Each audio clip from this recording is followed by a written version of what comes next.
What is going on, guys? Snickel here, and today I have another Platinum Trophy video for you guys. Today I'm going to be getting the Platinum Trophy in Need for Speed Shift 2 on the PlayStation 3. Now, the last trophy that I do have to get is Bounty Hunter, which is to earn $10 million total during your career. This is something that I thought I would naturally get as I was just playing through the game, because I figured that the career events would give a decent amount of money, but it turns out that they didn't, and I had to do a significant amount of grinding at the end of the game. I do want to note that the servers for this game did go down on August 31st of 2021, so if you are looking at going for this Platinum and you haven't earned those online trophies, this Platinum Trophy is now unobtainable. But anyway, with all of that being said, let's get right into this video. I was live streaming this Platinum. I do live stream all my Platinum trophies and various other games over on Twitch, so if you want to go follow me, there's a link for that down in the description below. It's twitch.tv/Snickel. So anyway, let's talk about the game a little bit. So as for the trophy that I'm going for right now, the $10 million that you can earn, there's a little bit of a cheese that you can do in order to get it. I wouldn't say fast, but faster than usual. And what you can do is you can play the very last championship in the game, the one in the GT1 that's 10 races long. And you do all 10 races. And when you get to the final race that you have to do, when it completes, instead of pressing X to continue, you press circle to replay. What that's going to do is it's going to give you the 23,000 or whatever the prize winnings would be for the race, depending on the difficulty that you're playing on. In my case, I was playing on easy, so it gave me 23,000. On top of it, it also gives you the championship winnings behind the scenes, so you don't actually see it.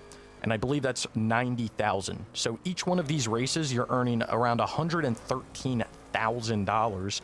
But you can only see 23,000. So you just keep playing this race over and over and over again until you get the trophy. Now, I was able to average around $1 million an hour doing this method. And by the time that I finished up doing everything in the game, I was at around $6.5 million. So I had to do around 3.5 hours of just this race over and over again, which did drive me crazy, but it is what it is. I do want to note that if you are going to do this method in order to boost this money, you cannot kind of do the race 5 times and then be like, okay, I want to log off for the night and close the game.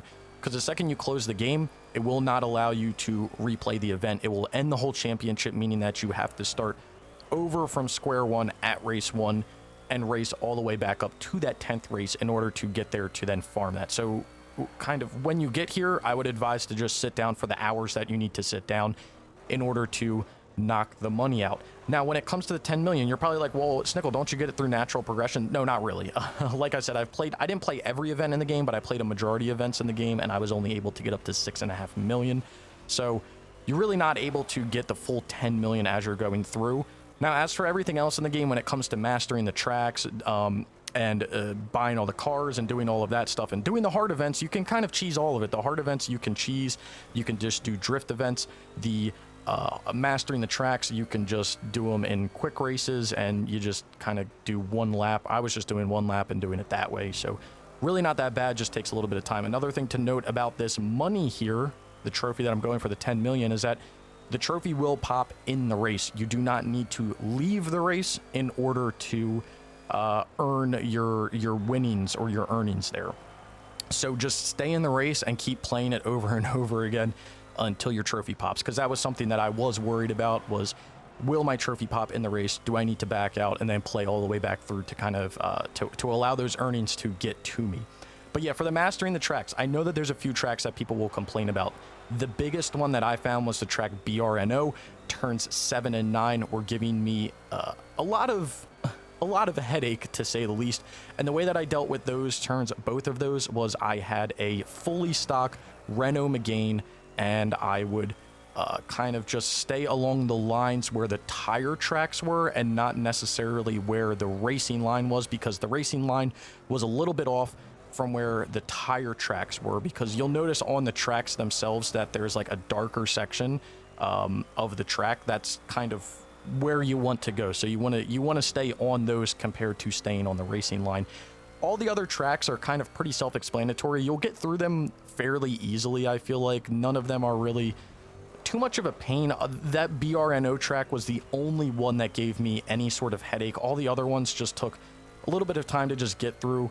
and a majority of them I was able to beat within my master within my first try. Some of them took 2 or 3 tries, but no more than like 3 tries to get all of the other tracks done. So really, it's not, the mastering wasn't as bad as I thought it would be, and you do have to do day and night, obviously, so you'll have to do it twice on some tracks. So there we go, we finished up the race. I was actually about to quit to the main menu in a few races to see if the earnings things counted, and I'm actually not paying attention when the trophy pops because I was just doing this. I think I was on hour 3 at this point of doing this race on stream, so I was kind of losing my mind, but when I heard those trophies pop, I knew that I was in the clear, and I was totally relieved. So there's Bounty Hunter, and then we will get this Platinum Trophy just called Platinum Trophy. That gets done all of the PS3 Need for Speeds for me, but anyway, let's take a look at this list. So here it is, 100% with a platinum. You know your boy did the DLCs, all the DLCs I could do.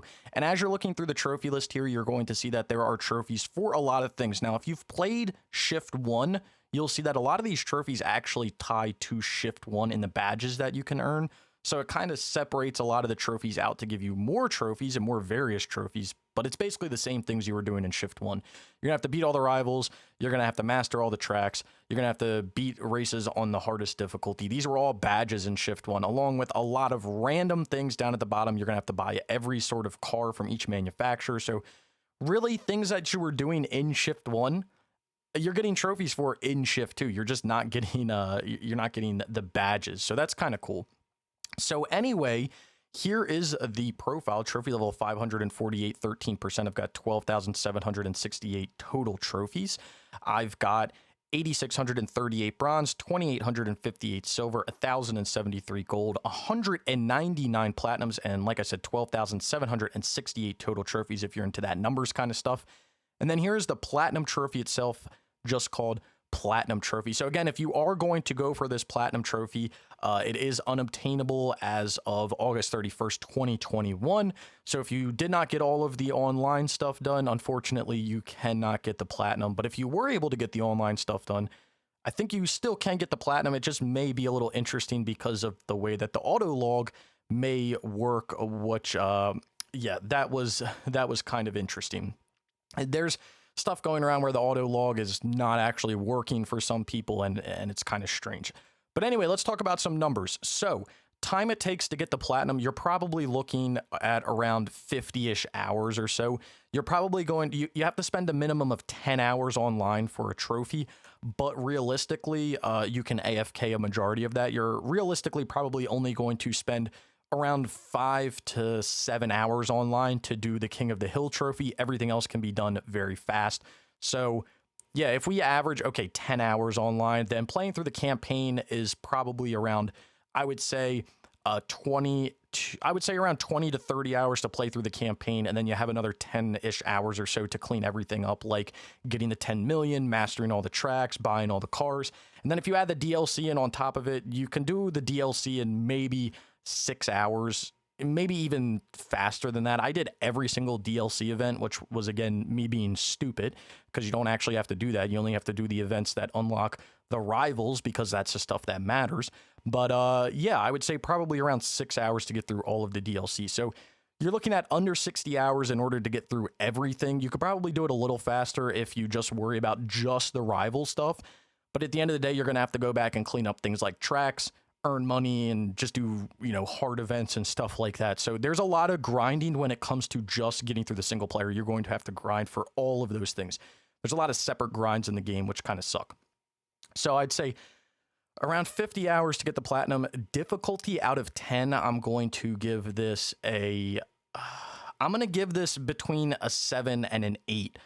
I'm leaning more towards the 7 because I know people are going to complain about mastering the tracks day and night, but the thing is the game is very lenient with mastering the tracks, and you can actually use a slow car to master the tracks if you really want to. So you don't have to use a fast car. You can use a slow car and kind of take your time going through. And again, they're very lenient. The only track that was not lenient, that was a pain in the ass, was that BRNO track, which was a pain in the ass. But other than that, everything is pretty lenient, and it's really not too difficult. And the actual difficulty-based trophy for doing the 75 events can be done on a drift event that takes under 2 minutes to get through.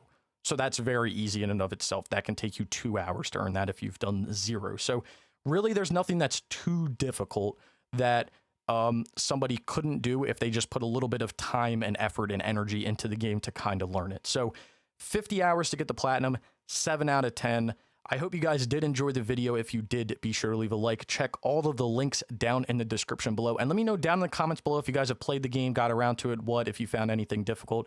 Let me know all that stuff down in the comments below. Also, what's your most recent platinum been? Let me know that down below. Again, if you did enjoy the video, be sure to leave a like. If you've made it this far and you haven't subscribed, consider subscribing for more trophy content like this. And I hope to see you all around sometime soon.